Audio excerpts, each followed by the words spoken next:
ಆತ್ಮೀಯ ಸರ್ಕಾರಿ ನೌಕರರೇ, ನಿವೃತ್ತ ನೌಕರರೇ, ಪಿಂಚಣಿದಾರರೇ, ಕುಟುಂಬ ಪಿಂಚಣಿದಾರರೇ, ಅನುದಾನಿತ ನೌಕರರೇ, ಗುತ್ತಿಗೆ ನೌಕರರೇ, ಪ್ರತಿಯೊಬ್ಬರಿಗೂ ಒಂದು ಬಹುಮುಖ್ಯವಾದ ಸಿಹಿ ಸುದ್ದಿಯೊಂದನ್ನು ತೆಗೆದುಕೊಂಡು ಈ ದಿನ ಹಾಜರಾಗಿದ್ದೇನೆ. ನಿಮಗೆಲ್ಲರಿಗೂ ಬಾಕಿ ಇರುವಂತಹ 18 ತಿಂಗಳ DA ಸಿಗುವ ಬಗ್ಗೆ ಒಂದು ಶುಭ ಸೂಚನೆ, ಶುಭ ಸುದ್ದಿ ಅಂತ ಹೇಳ್ಬೋದು. ಸುಮಾರು 2-3 ವರ್ಷಗಳಿಂದ ಬಾಕಿ ಇರುವಂತಹ 18 ತಿಂಗಳ DA ಕ್ಯಾಶ್ ಆಗಿ ಸಿಗುವಂಥ ಒಂದು ಮಾಹಿತಿಯನ್ನು ಈ ದಿನ ತೆಗೆದುಕೊಂಡು ಬಂದಿದ್ದೀನಿ. 18 ತಿಂಗಳ DA ಬಾಕಿಯ ಬಗ್ಗೆ ಹೊಸ ಆದೇಶ, ಒಂದು ವಾರದಲ್ಲೇ ಖಾತೆಗೆ ಸೇರುತ್ತೆ ಅನ್ನೋದ್ರ ಬಗ್ಗೆ, ಏನಿದು ವಿಚಾರ ಅನ್ನೋದ್ರ ಬಗ್ಗೆ ವಿವರವಾಗಿ ಚರ್ಚೆ ಮಾಡೋಣ. ವಿವರವಾದ ಮಾಹಿತಿ ಕೊಡ್ತೀನಿ. ಈ ಮಾಹಿತಿ ಕೊಡೋದಕ್ಕಿಂತ ಮುಂಚಿತವಾಗಿ ಯಾರ್ಯಾರು ಈ ಚಾನಲ್ಗೆ ಸಬ್ಸ್ಕ್ರೈಬ್ ಆಗಿಲ್ಲ ದಯವಿಟ್ಟು ಸಬ್ಸ್ಕ್ರೈಬ್ ಮಾಡ್ಕೊಳ್ಳಿ, ನಿಮ್ಮ ಸ್ನೇಹಿತರಿಗೂ ಶೇರ್ ಮಾಡಿ. ನೀವು ಫೇಸ್ ಮಾಡ್ತಾರಂಥ ಪ್ರತಿಯೊಂದು ಪ್ರಾಬ್ಲಮ್ಗಳನ್ನು ಲೀಗಲ್ ಆಗಿ ಸಾಲ್ವ್ ಮಾಡ್ಕೊಳ್ಳೋಕ್ಕೆ ಉತ್ತಮ ವೇದಿಕೆ ಸರ್ಕಾರಿ ನೌಕರ ಮಿತ್ರ. ಸಬ್ಸ್ಕ್ರೈಬ್ ಮಾಡ್ಕೊಂಡ್ರ ಸ್ನೇಹಿತರೆ, ಸರ್ಕಾರಿ ನೌಕರರಿಗೆ, ನಿವೃತ್ತ ನೌಕರರಿಗೆ, ಪಿಂಚಣಿದಾರರಿಗೆ, ಕುಟುಂಬ ಪಿಂಚಣಿದಾರರಿಗೆ ಒಂದು ಶುಭ ಸುದ್ದಿ ಒಂದು ಬರ್ತಾ ಇದೆ. 18 ತಿಂಗಳ ಬಾಕಿ DA ಬಾಕಿ ಆದಷ್ಟು ಶೀಘ್ರದಲ್ಲೇ ಸಿಗತ್ತೆ ಅನ್ನೋದ್ರ ಬಗ್ಗೆ ಒಂದು ನ್ಯೂಸ್ ಚಾನಲ್ನಲ್ಲಿ ವರದಿ ಪ್ರಕಟವಾಗಿತ್ತು. ಸರ್ಕಾರಿ ನೌಕರರಿಗೆ ಜಾಕ್ಪಾಟ್, 18 ತಿಂಗಳ ಬಾಕಿ DAಗೆ ಕೊನೆಗೂ ಬಿತ್ತು ಆದೇಶ, ಒಂದು ವಾರದಲ್ಲಿ ಖಾತೆಗೆ ಸೇರುತ್ತೆ ಅಂತ ಹೇಳಿ ಜಿ ನ್ಯೂಸ್ ಕನ್ನಡ ಅಂತ ವಾಹಿನಿಯಲ್ಲಿ ಈ ವರದಿ ಬಂದಿತ್ತು.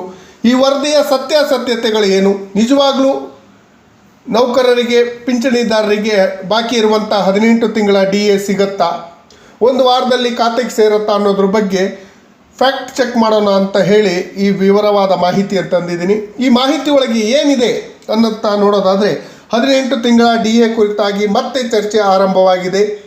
ಇದು ಕೇಂದ್ರ ಸರ್ಕಾರಿ ನೌಕರರು, ಪಿಂಚಣಿದಾರರಿಗೆ ದೊಡ್ಡ ಸಮಾಧಾನ ತಂದ ವಿಷಯ. ಏಕೆಂದರೆ ಕೈತಪ್ಪಿ ಹೋಯಿತು ಅಂತ ಅಂದುಕೊಂಡಿದ್ದಂಥ 18 ತಿಂಗಳ DA ಸಿಗುವಂತಹ ಕಾಲ ಬಂದಿದೆ. ಕೊರೋನಾ ಕಾಲದಲ್ಲಿ ತಡೆ ಹಿಡಿಯಲಾಗಿದ್ದ 18 ತಿಂಗಳ DA ಬಾಕಿ ಇದೀಗ ಸಿಗಲಿದೆ. ಹೀಗಾಗಿ ಕೇಂದ್ರ ಸರ್ಕಾರಿ ನೌಕರರು ಹಾಗೂ ಪಿಂಚಣಿದಾರರ ಖಾತೆಗೆ ದೊಡ್ಡ ಮೊತ್ತ ಜಮಾವಣೆ ಆಗತ್ತೆ ಅಂತ ಹೇಳಿ ಈ ವರದಿಯಲ್ಲಿ ಇದೆ. ಅದರ ಜೊತೆಯಲ್ಲೇ ಕೊರೋನಾ ಕಾಲದಲ್ಲಿ ಎದುರಿಸುತ್ತಿದ್ದಂಥ ಆರ್ಥಿಕ ಬಿಕ್ಕಟ್ಟುಗಳನ್ನು ನಿಭಾಯಿಸಲು ಕೇಂದ್ರ ಸರ್ಕಾರವು ತುಟ್ಟಿ ಭತ್ಯೆಯನ್ನು ಹಿಡಿದಿತ್ತು. ಈ ಮೊತ್ತದ ಹೆಚ್ಚಿನ ಅಗತ್ಯವಿರುವಂಥ ದುರ್ಬಲ ವರ್ಗದವರ ಕಲ್ಯಾಣ ಯೋಜನೆಗಳಿಗೆ ಬಳಕೆಯಾಗಿತ್ತು. ಇದೀಗ 18 ತಿಂಗಳ ಅರಿಯರ್ಸ್ ಮೊತ್ತವನ್ನು ಬಿಡುಗಡೆ ಮಾಡಲು ಸರ್ಕಾರ ಯೋಜಿಸಿದೆ ಅಂತ ಹೇಳಲಾಗಿದೆ. ನವೆಂಬರ್ 20ರ ಒಳಗೆ ನೌಕರರ ಖಾತೆಗೆ ಜಮಾವಣೆ ಆಗಲಿದೆ ಅಂತ ವರದಿಯಲ್ಲಿ ಇದೆ. ಇದು ಎಷ್ಟು ಸತ್ಯನೋ ಎಷ್ಟು ಸುಳ್ಳೋ ಗೊತ್ತಿಲ್ಲ. ಅದರ ಜೊತೆಯಲ್ಲಿ ಇಲಾಖೆಯ ಮೂಲಗಳ ಪ್ರಕಾರ ಕರೋನಾ ಅವಧಿಯ ಕಾಲದಲ್ಲಿ ತಡೆ ಹಿಡಿಯಲಾಗಿದ್ದಂಥ DAಯ ಮೊದಲ ಕಂತು ನವೆಂಬರ್ 20ರಂದು ಬಿಡುಗಡೆಯಾಗಲಿದೆ. ಈ ಬಗ್ಗೆ ಕೇಂದ್ರ ಅಧಿಕೃತವಾಗಿ ಯಾವುದೇ ಘೋಷಣೆಯನ್ನು ಮಾಡಿಲ್ಲ ಅಂತ ಹೇಳಿ ವರದಿಯಲ್ಲಿದೆ. ಈ ಮೊತ್ತ ನೇರವಾಗಿ ನೌಕರನ ಬ್ಯಾಂಕ್ ಖಾತೆಗೆ ಸಂದಾಯವಾಗಲಿದೆ ಅಂತ ಹೇಳಿ ವರದಿಯಲ್ಲಿ ಇದೆ. DA ಬಾಕಿ ಕುರಿತು ಚರ್ಚೆ ಪುನರಾರಂಭವಾಗಿರುವುದರಿಂದ ಈ 18 ತಿಂಗಳ DA ಬಾಕಿ ಬಿಡುಗಡೆ ಮಾಡಲು ಸರ್ಕಾರ ಯೋಜಿಸಿದೆ ಅಂತ ಹೇಳಿ ವರದಿಯಲ್ಲಿದೆ. ಈ ಕುರಿತು ವಿವಿಧ ನೌಕರ ಸಂಘಟನೆಗಳು ಹಲವಾರು ಬಾರಿ ಸರ್ಕಾರಕ್ಕೆ, ಕೇಂದ್ರ ಸರ್ಕಾರಕ್ಕೆ ಹಾಗೂ ರಾಜ್ಯ ಸರ್ಕಾರಕ್ಕೆ ಮನವಿಯನ್ನು ಮಾಡ್ಕೊಂಡಿದ್ರು. ಎಷ್ಟು ಮನವಿ ಮಾಡಿಕೊಂಡ್ರೂ ಕೂಡ ಸರ್ಕಾರಗಳು 18 ತಿಂಗಳ DAಯನ್ನು ಕೊಟ್ಟಿರಲಿಲ್ಲ. ಅದೇ ರೀತಿ ಈ ಲೇಖನದಲ್ಲಿ ಕೊನೆಯಲ್ಲಿ ಒಂದು ವರ್ಡನ್ನು ಸೇರಿಸಿದೆ. ಈ ಲೇಖನ ಮಾಹಿತಿಯ ಉದ್ದೇಶಕ್ಕಾಗಿ ಮಾತ್ರ ಬರೆಯಲಾಗಿದೆ. ಇದರಿಂದ DA ಮೊತ್ತದ ಬಗ್ಗೆ ಯಾವುದೇ ಗ್ಯಾರಂಟಿ ಕೊಡೋದಿಲ್ಲ. ಇತ್ತೀಚಿನ ನಿಖರ ಮಾಹಿತಿಗಾಗಿ ಸರ್ಕಾರಿ ವೆಬ್ಸೈಟನ್ನು ಸಂಪರ್ಕಿಸಿ ಅಂತ ಹೇಳಿ ಈ ಮಾಹಿತಿಯನ್ನು ಹೇಳಿದೆ. ಅದಕ್ಕಾಗಿ ನಾವು ಸರ್ಕಾರಿ ವೆಬ್ಸೈಟ್ಗಳನ್ನು ತಲಾಶ್ ಮಾಡಿದು ಸರ್ಕಾರದ ಮೂಲಗಳ ಹಾಗೂ ಸರ್ಕಾರಿ ಇಲಾಖೆಗಳ ಅಧಿಕಾರಿಗಳನ್ನು ಸಂಪರ್ಕ ಮಾಡಿದಾಗ ಈ ಬಗ್ಗೆ ಯಾವುದೇ ಅಧಿಕೃತ ಆದೇಶ ಆಗಿಲ್ಲ. ಕೊಡೋ ಬಗ್ಗೆ ಚರ್ಚೆಯ ಹಂತದಲ್ಲಿದೆ. ಆದರೆ ಇಂಥ ದಿನದಲ್ಲೇ ಕೊಡ್ತಾರೆ ಅನ್ನೋದ್ರ ಬಗ್ಗೆ ಯಾವುದೇ ಮಾಹಿತಿ ಇಲ್ಲ ಅಂತ ಹೇಳ್ತಾ ಇದ್ದಾರೆ. ಆದರೂ ಕೂಡ ಸರ್ಕಾರಿ ನೌಕರರಿಗೆ, ನಿವೃತ್ತ ನೌಕರರಿಗೆ, ಪಿಂಚಣಿದಾರರಿಗೆ ಕೊರೋನಾ ಕಾಲದಲ್ಲಿ ಬಾಕಿ ಇದ್ದಂಥ 18 ತಿಂಗಳ DA ಅವರ ಹಕ್ಕು ಖಂಡಿತವಾಗಿ ಕೊಡಬೇಕು.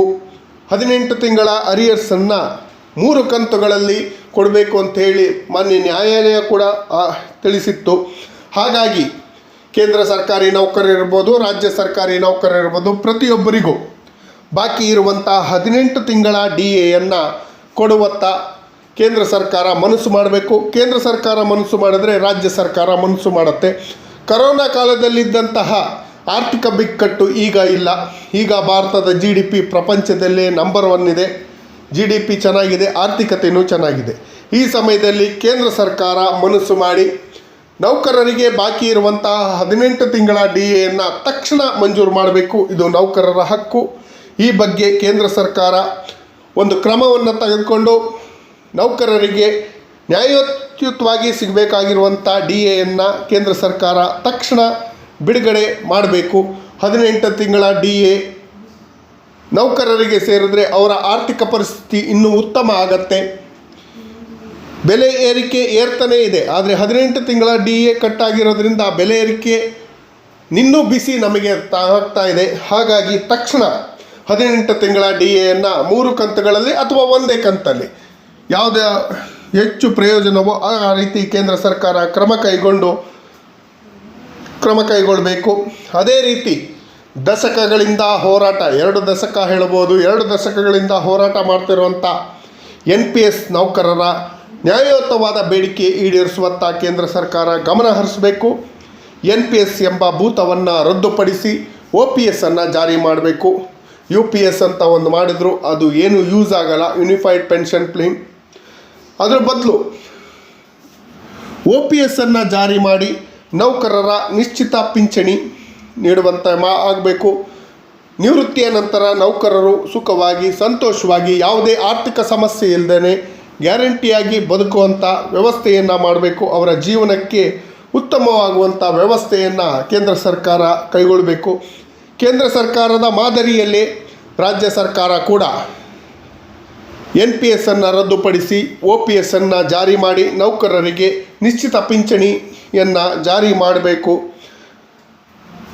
ಸಂವಿಧಾನ ಹಾಗೂ ಕಾನೂನಿನ ಪ್ರಕಾರ ಎಲ್ಲ ನೌಕರರು ಒಂದೇ. ಕೇಂದ್ರ ಸರ್ಕಾರಿ ನೌಕರರು, ರಾಜ್ಯ ಸರ್ಕಾರಿ ನೌಕರರು ಅಂತಿಲ್ಲ, ಎಲ್ಲ ನೌಕರರಿಗೂ ಜಾರಿ ಮಾಡಬೇಕು. ಕೇಂದ್ರ ಸರ್ಕಾರ ಈಗಾಗಲೇ 3% DAಯನ್ನು ಹೈಕ್ ಮಾಡಿದೆ, ಆದರೆ ರಾಜ್ಯ ಸರ್ಕಾರ ಈ ಬಗ್ಗೆ ಯಾವುದೇ ಕ್ರಮವನ್ನು ಕೈಗೊಂಡಿಲ್ಲ. ದಯವಿಟ್ಟು ರಾಜ್ಯ ಸರ್ಕಾರಿ ನೌಕರರಿಗೆ ಬಾಕಿ ಇರುವ 18 ತಿಂಗಳ DAಯನ್ನು ತಕ್ಷಣ ಮಂಜೂರು ಮಾಡಬೇಕು. ನೌಕರರ ಕಷ್ಟಗಳಿಗೆ ಮಿಡಿಯುವಂಥ ಕೆಲಸವನ್ನು ಮಾಡಬೇಕು. ಅದೇ ರೀತಿ ನೌಕರರಿಗೆ, ನಿವೃತ್ತ ನೌಕರರಿಗೆ ಕ್ಯಾಶ್ಲೆಸ್ ಟ್ರೀಟ್ಮೆಂಟ್, ನಗದು ರಹಿತ ಆರೋಗ್ಯ ಸಂಜೀವಿನಿ ಯೋಜನೆಯನ್ನು ಜಾರಿ ಮಾಡಬೇಕು ಅಂತ ಕೇಳ್ಕೊಂತ ಈ ಮಾಹಿತಿ ತಮಗೆಲ್ಲರಿಗೂ ಇಷ್ಟ ಆಗಿದ್ದರೆ ದಯವಿಟ್ಟು ಸಬ್ಸ್ಕ್ರೈಬ್ ಮಾಡ್ಕೊಳ್ಳಿ, ನಿಮ್ಮ ಸ್ನೇಹಿತರಿಗೂ ಶೇರ್ ಮಾಡಿ. ಜೈ ಹಿಂದ್, ಜೈ ಕರ್ನಾಟಕ.